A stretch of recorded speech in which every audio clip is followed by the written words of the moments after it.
আসসালামু আলাইকুম, সবাইকে স্বাগত আমার আজকের এই পর্বে। আজ আমি আপনাদেরকে তৈরি করে দেখাবো খুবই সহজ পদ্ধতিতে আম ও চকলেট দিয়ে একটি কেকের রেসিপি। আমার আজকের এই রেসিপি ফলো করে আপনারা কেক তৈরি করলে আশা করছি আপনাদের পরিবারের সবাই আপনার রান্না খেয়ে আপনার রান্নার প্রশংসা করবে। বাচ্চারা ফল খেতে চায় না, এই ফল দিয়ে যদি কোনো রেসিপি তৈরি করে দেওয়া যায় তাহলে তো বাচ্চারা খুবই পছন্দ করে খায়। আমার আজকের এই রেসিপি আপনাদের কাছে ভালো লাগলে অবশ্যই লাইক, শেয়ার এবং কমেন্ট করে জানাবেন এবং আমার চ্যানেলের ভিডিও সবার আগে পেতে আমার চ্যানেলটি সাবস্ক্রাইব করে রাখার অনুরোধ থাকবে। আর যারা অলরেডি সাবস্ক্রাইব করে ফেলেছেন তাদেরকে অসংখ্য ধন্যবাদ। তাহলে চলুন শুরু করা যাক। আম ও চকলেট দিয়ে কেক তৈরি করার জন্য আমি প্রথমে নিয়ে নিচ্ছি একটি আম। আমি আমটাকে প্রথমে চাকুর সাহায্যে ভালোভাবে কেটে নিচ্ছি। আপনারা আপনাদের সুবিধা মতো আমটাকে কেটে নেবেন। আমি কিভাবে আমটা কেটে নিচ্ছি আপনারা ভালোভাবে লক্ষ্য করলেই বুঝতে পারবেন। আমের ভেতরের শাঁসগুলো আমি একটি বাটির মধ্যে নিয়ে নিচ্ছি। এই শাঁসগুলোকে আমি একটি ব্লেন্ডারের জারের মধ্যে নিয়ে ভালোভাবে ব্লেন্ড করে নিব।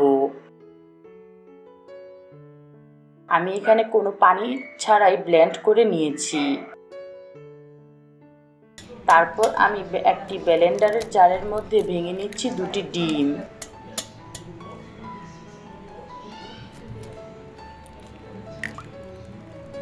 এখন দিয়ে দিব 1/4 কাপ চিনি, 1/4 কাপ তেল। এখন এই মিশ্রণটা আমি 7-8 মিনিট সময় নিয়ে ভালোভাবে ব্লেন্ড করে নিচ্ছি। এখন এই মিশ্রণটাকে আমি একটি মিক্সিং বোলের মধ্যে ঢেলে নিচ্ছি।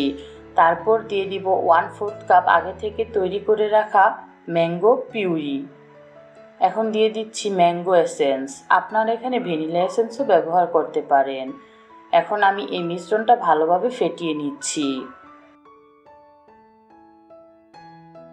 এখন আমি নিয়ে নিচ্ছি একটা স্ট্রেনারের মধ্যে আমি নিয়ে নিচ্ছি 1 কাপ ময়দা, 1 চা চামচ বেকিং পাউডার।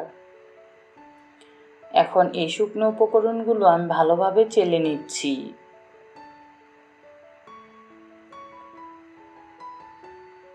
আগের মিশ্রণটার সাথে আমি এই শুকনো উপকরণগুলো খুব ভালোভাবে মিশিয়ে নিচ্ছি। ময়দাটা খুব ভালোভাবে ফেটিয়ে নিতে হবে, তা না হলে ময়দাটা দলা পাকিয়ে যায়, আর ময়দাটা দলা পাকিয়ে গেলে কখনোই কেকটা ভালো হবে না। তাই খুবই সময় নিয়ে ধৈর্য সহকারে আস্তে আস্তে করে এই ব্যাটারটা ফেটিয়ে নিতে হবে। আমার ব্যাটারটা কীরকম হয়েছে আপনাদের দেখিয়ে দিচ্ছি। এখন আমি ব্যাটারটাকে ঢেকে রেখে দিব 30 মিনিটের জন্য। 30 মিনিট পর আমি ফিরে এসেছি। আমি আজকে কেক তৈরি করে দেখাবো।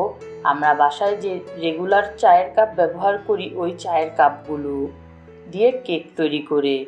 এখন এই চায়ের কাপগুলোর মধ্যে আমি ভালোভাবে তেল ব্রাশ করে নিচ্ছি। আপনারা এখানে ঘিও ব্যবহার করতে পারেন।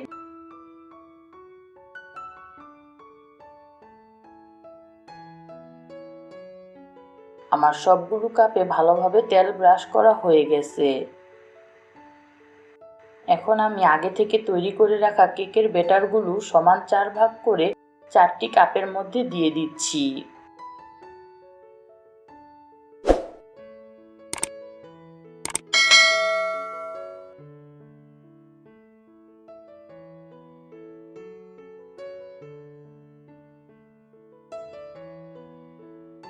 তারপর আমি কেকের ব্যাটারটা মাঝখান দিয়ে একটু ফাঁকা করে ভিতরে দিয়ে দিচ্ছি চকলেট।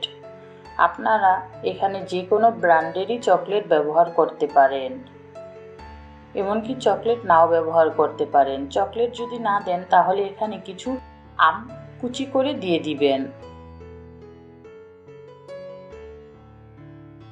আমার সবগুলো কেকে চকলেট দেওয়া হয়ে গেছে। এখন আমি কাপগুলোকে একটু ঝাঁকিয়ে নিব যাতে করে ভিতরে কোনো বাতাস না থাকে। ভিতরে যদি বাতাস থাকে তাহলে কেকটা ভালো হবে না। এখন আমি একটি হাঁড়ির মধ্যে কেকের কাপগুলো ভালোভাবে বসিয়ে দিচ্ছি।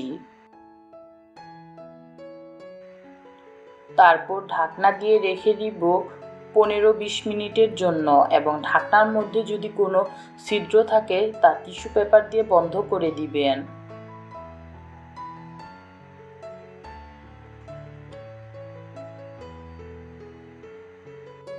এই 15-20 মিনিট পর আমার কেকটা হয়েছে কিনা আমি একটি টুথপিকের সাহায্যে চেক করে নিচ্ছি। আমি এখানে দুটি কেকের মধ্যে টুথপিক ঢুকিয়ে চেক করে নিচ্ছি। আমার টুথপিকটা ভিজা নেই, তাহলে কেকটা হয়ে গেছে। আর যদি টুথপিকটা ভিজা থাকে তাহলে আরও কিছুক্ষণ কেকটাকে রাখতে হবে। আমি সবগুলো কেক নামিয়ে নিচ্ছি।